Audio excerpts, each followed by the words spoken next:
68 YouTube channel. We are the three-man weave. We're hosting today, as usual. I'm Jim Root, joined by Matt Cox, Kai McEwen. Shout out to BetRivers, our terrific sponsor, for helping us out with the show. Fellas, a lot of games yesterday, quiet one today, calm before the storm of tomorrow. So we'll get some takeaways. We can actually get into them a little bit if you want to, since there's only 14 games to even discuss today. Matt, I'll start with you. What jumped out to you yesterday? What are you feeling like telling the chat mobbers today? Gonzaga continues to do the old tiptoe around the fire pit, but then, casually escape at the very end. Everyone's saying they're not as good as we all thought preseason. And guess what? They're right. Darn Zags just don't have that same juju this year. It should be a fun season overall. Like, I think this ultimately ends in like a Sweet 16 or maybe Elite 8 run, but I don't see the Zags team as open as this field is, Kai. I don't see the Zags team get all the way this year, which is a sad fact that I have to live with, because every year the optimism reigns. Will Zags finally get over the hump this year? This year, it's not going to be the year. It's funny you say that, but watch them have their best tournament ever this season. It can happen. Like a fluky tournament run. Yeah, I agree. That'd be very Alabama. That'd be perfect. Last year with like their 8th best team of the last 10 years. Yeah, beat Alabama, beat Xavier this year. I think they're still pretty good. They're not dominating, clearly. That's what I wrote down actually as well. 0-3 ATS last 3, wins by 2-5-1. So yes, not the dominant Zags we're used to, but hey, maybe the WCC is getting a little bit better as well, fellas. The other teams in that conference, besides BYU, they're kind of down, but they still almost won yesterday. My other takeaway, Jim, here. Iowa covered in overtime against Michigan. T's and P's for those who had Michigan. They won by 9. If you have a dog of like 5 or more and it goes to overtime, it should be an automatic winner. Zero shot, no chance. And we've seen multiple. I've had multiple games this year where overtime's a blowout, and it's very strange to see. Just the other day, Missouri State lost by 10 in overtime to Illinois State. Craziness. How overtimes become blowouts is fascinating to me, Jim. Yep, I still never forget. I think like 3-4 years ago, I lost a plus 12.5 in overtime. NC A&T lost by 13 in overtime. This is painful as I've ever seen. Just brutal. I wrote down I don't get the warm and fuzzies from Gonzaga. There's just something missing there. They've got late game juju, but I don't know that the actual product is that solid, and that gives me some real concern for them in postseason. And then just player availability, man. It is brutal. Carlson being out late scratch for Utah, Jalen Cone late scratch for Northern Arizona, Oliver and Stone late scratches for Detroit. Like, it doesn't seem to be getting any better as the year goes on, unfortunately. And that is just a landmine when you're betting a sport that has very little pregame information. So we just kind of have to power through that, unfortunately. Support local news. There you go. Support local news. Yeah.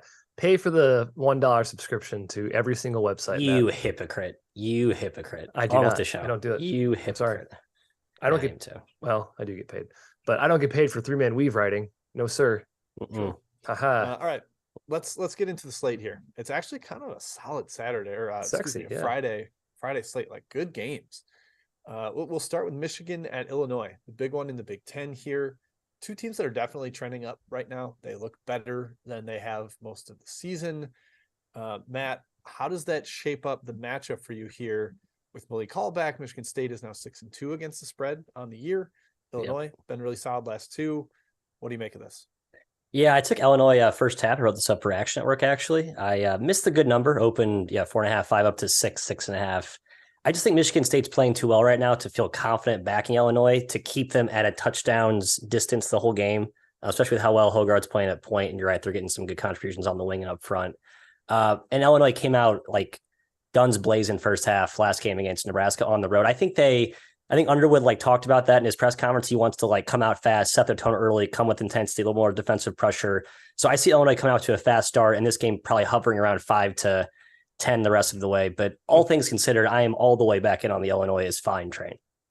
Yeah, Illinois took money. I was a little surprised. I guess folks agree with you, Matt, that Illinois is back. They could be, but there were 2 wins that people are saying they're back for. They beat, which was dicey for a while, and they beat Nebraska, the worst team in the Big Ten, maybe Minnesota, et cetera, et cetera. Michigan State's been awesome with Hall back in the lineup. They're 4-0 straight up. They're 4-0 against the spread. I still think they're undervalued right now in their current version. Their only loss all season with Malik Hall in the lineup, Gonzaga by 1 point. They're a very good team with him in. Their depth is so much better. They don't have to play some of their lesser big guys. Illinois swept Sparty last year, Jim. They beat him in Champaign by 1 point. It is a tough home court, but I think Sparty can keep it close here. I don't believe the current analytical rankings are correct that have Illinois 15 and 20 spots higher than Sparty. I think they're just as good. So I'm leaning towards Michigan State here. I'm with you. I view them as pretty even. One thing that scares me on the side is also a part of my total handicap here. Michigan State no one's made threes against them so far in Big Ten play. I think 27%. And Illinois has also been kind of cold from deep. So if there's like the double effect of regression there, Illinois gets hot, that could be an issue. But that's part of why I like the over. And the over is my best bet here. Ooh, Jimmy with an over. Wow. What? I can't believe this is happening. Over 137. Both teams will have played two slow opponents recently. Kai, you mentioned Wisconsin is in both of their schedules, and then Nebraska in there, who's also a slow team this year. I think there's a little bit of a potential slingshot effect going on here. And then you'll see a lot of stretches in this game where neither Danger or Sissoko are on the floor, which means no true rim protector, a little more open floor, potentially higher tempo, easier to get to the rim. I think that leads to a more higher scoring matchup compared to some of the games in the Big Ten that have two plotting big men or like a centerpiece in the paint at all times. So I like the over quite a bit, given some of that regression to matchup and possibly a little bit of an up-tempo matchup. All right, that's it for that game. Let's go to Villanova and Butler. Man, Kai, I'm calling this the Big East Disappointment Bowl because both of these teams, I think, have really underperformed. The difference for me is that Butler has an effort problem and Villanova doesn't. So I lean towards Villanova. Yeah, Villanova's in deep trouble. They're currently outside of the tourney picture right now, lost 4 of 5, including a game to DePaul. But you said it, man. Butler's been bad. They have a major quit factor. When they see adversity, they quit playing hard. They die quick. They're prone to blowouts. They've beaten one team this year in the top 70, Jim. That was K-State somehow. The margins in their other games against the top 70, they've lost by an average of 18 points per game. Only one game was within double digits. That was Penn State. Not a good sign. You know what Villanova ranks, Matt? Number 68. That's right. And they're the better team right now. No Longino. That's been a problem. They're 0-2 against the spread without him. Maybe you stay away because of that. I do think it's a bit of a tough call here, but I lean towards Nova because if they break the dogs early, it's over. They won't come back. Yeah, I fully waving the white flag on Butler. The final epiphany was their team in which they envisioned it never had a chance to become a team. And it's basically like the practice trial that Ali's going through and Jalen Thomas are going through the last 4 or 5 games. When you watch the games, there's no sync at all in offense. Couple that with the defensive lapses, just not a team you want to bet on, right? Like I think if you're going to back a Thad Matta coach team, you need Thad Matta to have his whole team the whole offseason, not like this chapter 2 we're trying to throw guys in there and just it's not working. I like Nova. I don't love Nova without Jordan Longino. But certainly against this Butler team right now, I don't mind backing them. Yeah, Butler is a rollover team right now. Maybe they stand up, like they've had pretty solid success against Villanova in the past at Hinkle, but this is different coaches on both sidelines, so I don't know how much I take that historical trend into account. Trivia question for both of you. In 10 Tier A and B games this year for Butler, what is Eric Hunter's offensive rating? It's 60, 40. 75. So out on Eric Hunter. 65. Ooh, I mean, he has been horrible against good competition, like heinously bad. Yeah. And Villanova's decent competition. I mean, they don't pressure, so maybe his turnover woes won't be as evident, but man, he has kind of been like the weak link for that team. It's been a real problem. Yeah, he played a lot less last game. I wonder if Mott is going to start really, phase him out because they finally have some depth now. I don't know. Yeah, he's just been nothing. Don't really do you want Chuck Harris as your lead ball handler? He's erratic too. They don't have the steady point guard. Yeah, it's got to be Taylor or Lukosius. Yeah. Taylor also erratic too. So yeah. All right, next up, we'll go west. Big one in the Mountain West here. Utah State at Nevada. Two teams that have been really, really solid, probably above expectations so far this season. No Ryland Jones on the Utah State side. He's still dealing with his concussion / unannounced ailment. Matthew, you are our resident Wolfpack expert. Do we back them today? I don't know. I respect Utah State too much. I know Utah State away from home is a little bit more mortal than invincible, as we've seen them look at the spectrum when that's going. But I think Nevada's hit their peak value-wise. It's that simple for me. They've done nothing wrong the last few games. I think San Diego State to battle like that in the second half, and they could have easily folded. Very impressive. And they've been pretty good like as a road. I mean, they put San Jose State to absolute sleep the game before, a team that's been ultra feisty. So if you keep believing in this Wolfpack squad, which I did for basically 6 weeks, and I salute you here, I just don't think it's the right price. It's a Utah State team that, while away from home, is really, really good. They're not as good though away from home as they are at home. They're 6-2 at home against the spread, 2-2 in true roadies. And I think Nevada's proven that they can play against the big dogs already in the non-con and within the Mountain West with their Boise State win. They have a shot to win the league, shot net at large. Their key is defending the arc. No one's hit a better 3-point percentage in the country than Utah State this year. They are money from downtown, even without Ryland Jones. I think Nevada can get this one done, Jim. I lean towards the Pack at home at -2. Yeah, sorry, I haven't been seeing the lines. Nevada -2. Villanova was -1 in their game in Illinois, -6.5 against Michigan State. Yeah, I kind of like Utah State. I just buy the offense, even without Jones. I thought they looked really sharp last game. I think the shot quality stuff said it was a lot closer than it was. I don't know. They just don't miss threes, man. Like, I buy that their shooters are that good. When Taylor Funk is your best shooter, he's like a career 45% guy on high volume. Yep. I believe it. Maybe being on the road is maybe too far to go. So I didn't actually bet that one. All right, next up, last one before we go to Chat Mob.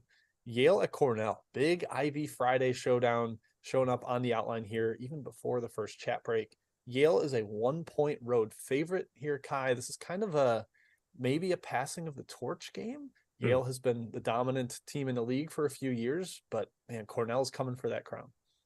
Yeah, I watched Cornell this year a bit. They're truly awesome. Their offense is mega efficient. They move the ball well. They shoot and make a ton of threes. But Yale's a scary team too. I still think they're I think they are the best team in the Ivy still, Yale. Should be hyper-focused to get back to 500 in Ivy play. They split the series last year. Cornell can definitely beat them. And Yale has to handle the ball, Matt. Cornell's pressure destroyed Penn. That was eye-opening to me. They've been very good defensively at forcing turnovers. They have not been good defensively inside the arc, inside the paint. Among the worst 2-point field goal percentage defenses in the country, Yale has a major advantage there. I think there's going to be a lot of points in this game. Last season, when Brian Earl ramped up the tempo, these games played to 80 and 73 possessions. I think there's going to be a lot of points, a lot of efficiency, and good pace in this one. My best bet in this one is the over, 145.5, Matthew. I agree with that. I mean, I think where we saw Cornell exposed a little bit was inside against Princeton, but even then, they have some, I keep making the joke about how non-talented this team is. Like, they have a couple of, Guy Ragland's a big body. He's long, he can defend, and that's what you have to do up front against Yale. That's where their strength is. They got Noling back, who's looked pretty healthy, albeit hasn't really translated to wins or I guess covers lately. But Cornell, best bet. Point and simple, I love this team. I feel like they're completely undervalued even at this point in the year. First time that teams play them, even though Yale has familiarity from last year, the first time I think they see the Ivy teams, even they're caught off guard. They play so fast. Every shot's an easy open look, whether it's a layup, a backdoor cut, or three. They don't turn the ball over, which is crazy because they take there's a lot of high risk passes involved in their offense.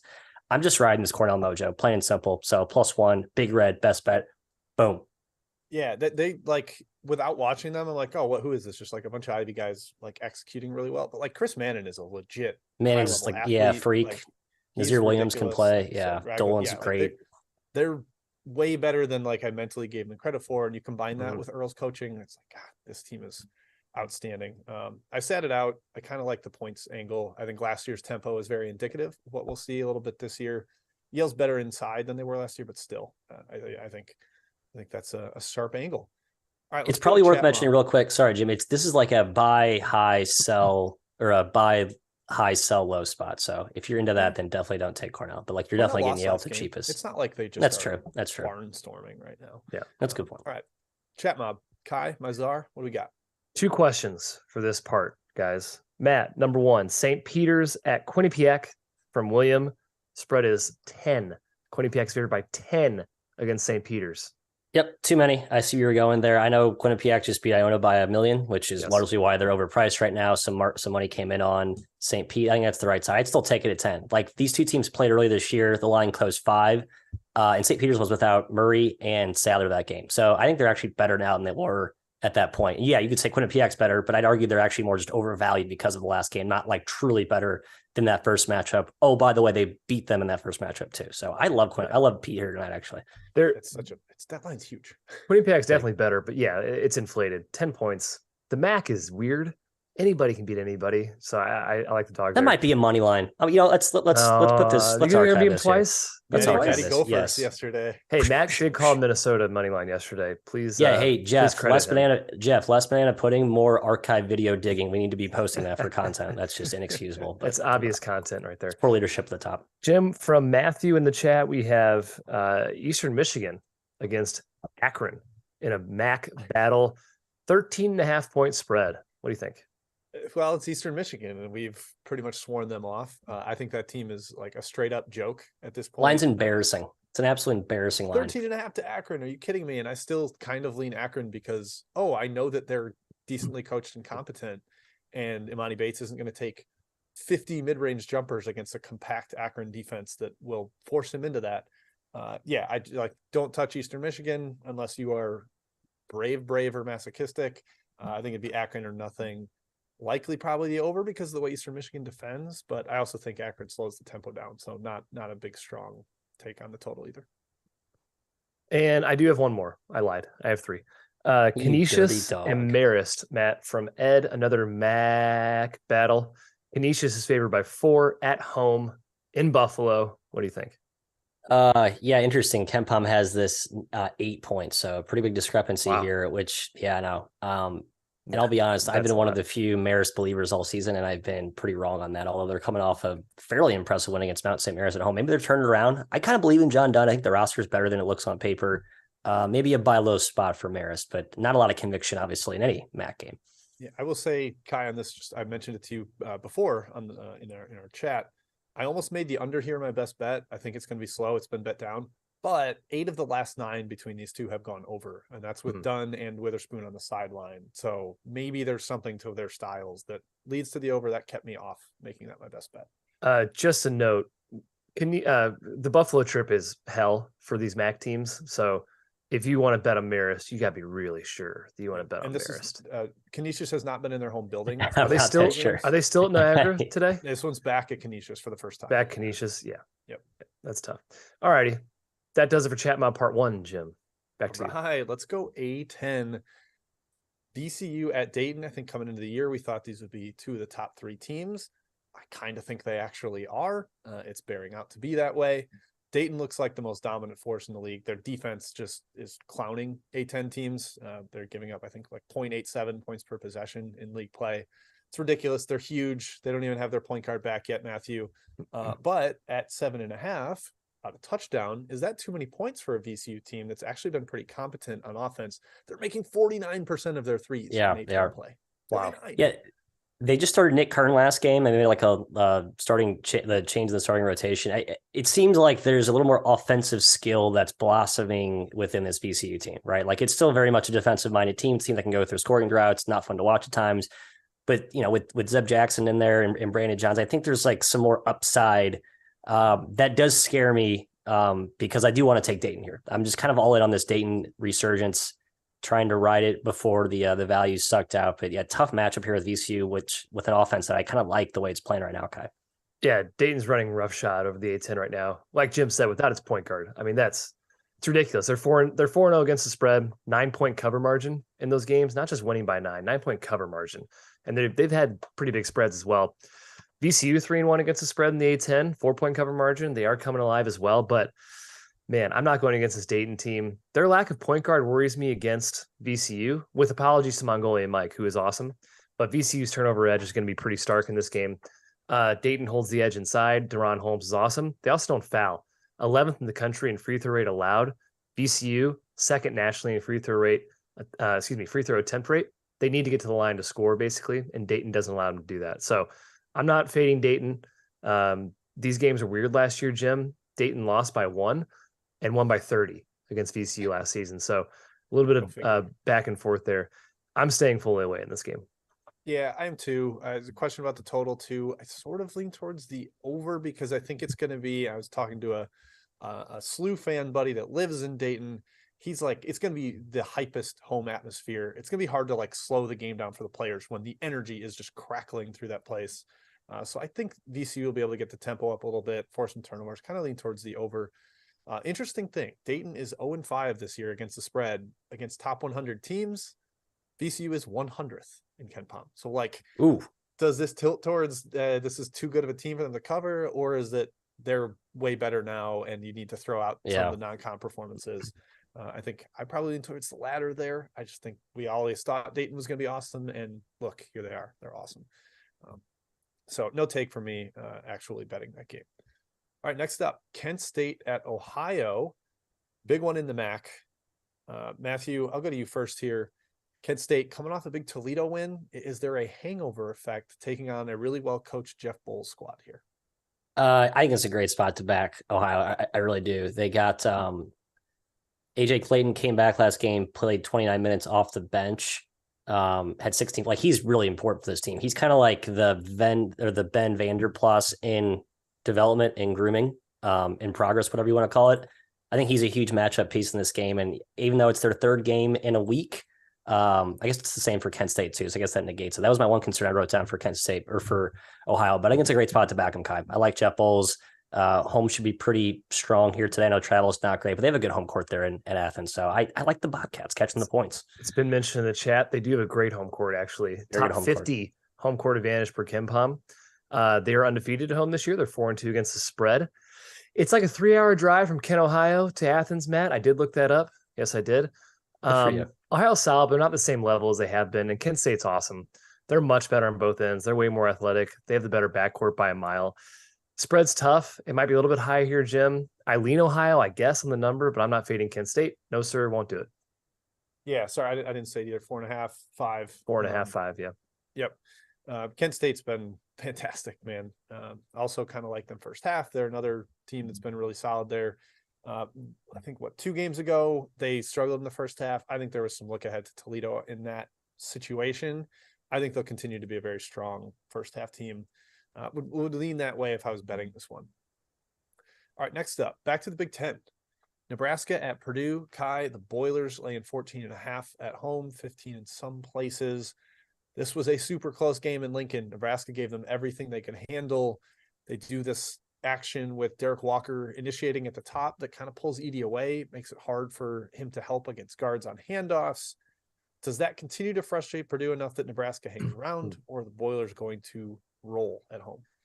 I kind of lean roll, Jim. Purdue's awesome. I know it's a very high spread. They nearly lost in Lincoln, the overtime game. Mason Gillis wasn't in that game. He matters somewhat, maybe not 15 points, but Nebraska hasn't been good this January. Smoked by Michigan State, smoked by Illinois, overtime win against Minnesota. Mackey's a tough place to play. Also in game 1, Matt, Nebraska was fortunate. Purdue was ice cold from 3, 7 for 29, also 12 for 20 from the free throw line. Not a typical Purdue thing to do. I tend to lean it's a blowout here. I think Purdue finds the range. I think they continue their interior dominance and their home floor extra boost. I'm leaning Purdue even at 14.5.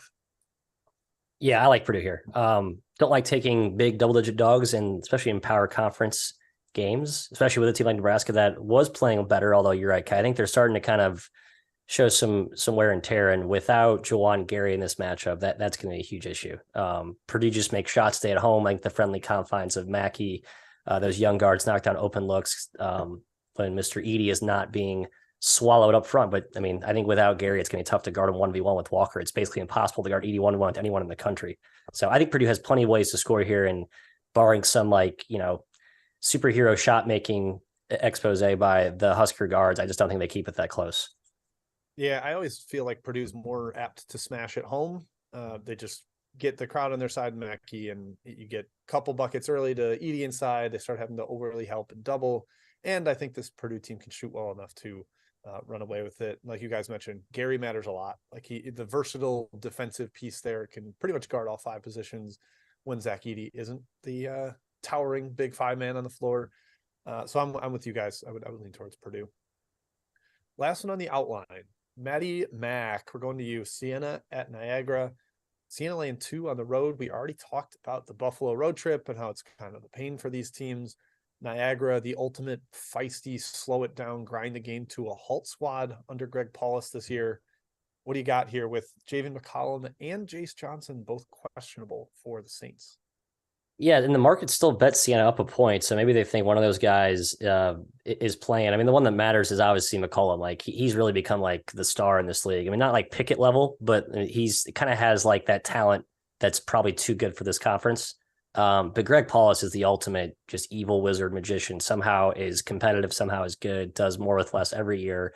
And he is a really good, I think, game-to-game adjuster and scouter. It's always a tricky spot fading Niagara. Like you really have to get a good price, a really good match, a really good spot. I think I've learned this lesson in the past fading Greg Paulus. So I'm not going to take it, Kai, especially with those guys dicey.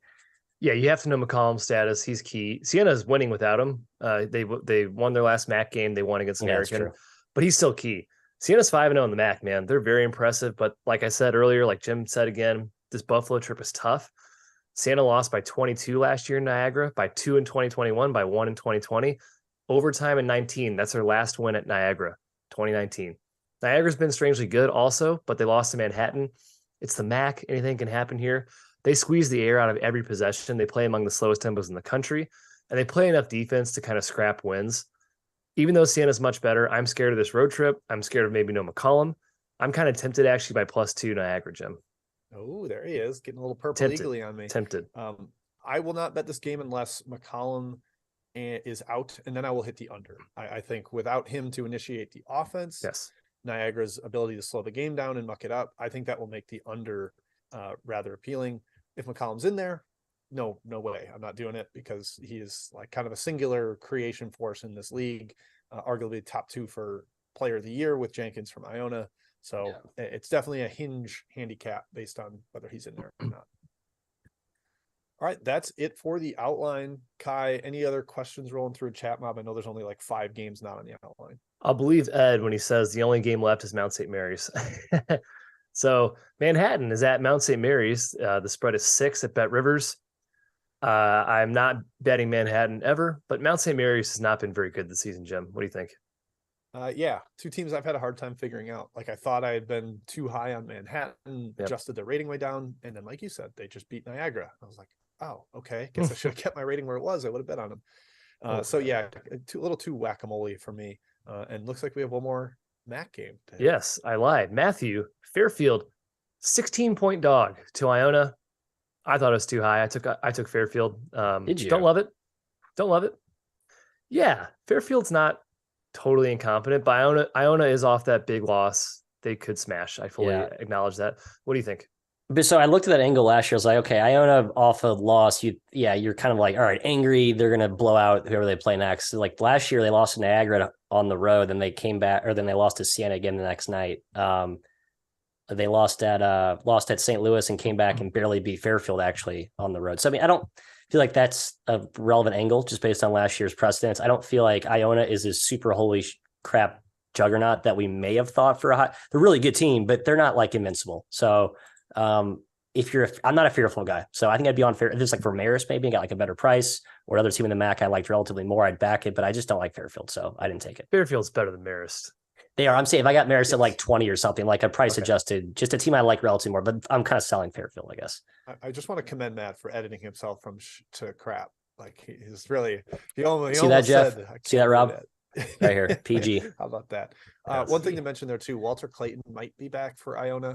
He matters a lot. I think if he's out, then Fairfield definitely a bargain there. But if he's back in, maybe it's properly priced. I don't know. We'll see. All right, that's it for Chat Mob. Matt, reiterate your best bet since we've talked about every game. Cornell, Big Red, the Fighting Earls, just backdoor cuts for oops or acrobatic layups and tough threes all night long, and then just weird turnovers that create more of that going the other way. So go Big Red. Yeah, hope they score 100, Matt, and Yale scores 90, and we get an easy over. My best bet's the Cornell over, the Yale over, excuse me, plus 145.5. Plus 140. I like that. Plus 145.5. 145.5. Big spread there. Big spread. And my best bet is also an over. It is Michigan State and Illinois over 137. Again, large stretches without a shot blocker in the Big Ten is rare. And I think we'll see that in this game. A little bit of slingshot effect from their prior games. So that's where I'm going for my best bet. Fellas, we'll be back tomorrow, 10:15 a.m. Central, 154 games. 52. Oh my God. 152, is it? Yeah. Phew. I think it's the biggest ever. Biggest ever. Yep. Yeah. Yikes. Over 300 teams in action. It's absolutely ludicrous. We'll do our best to get through as many games as possible in the chat mob section. Hopefully Matt will be in charge. We like to overwhelm him. But thank you everybody for tuning in. Yeah, that's right. Thanks for tuning in on this fine Friday. Thanks to BetRivers. Thanks to Field 68. Shouts to Dagan behind the scenes, our producer. What eggs? That's it. We'll see you guys tomorrow.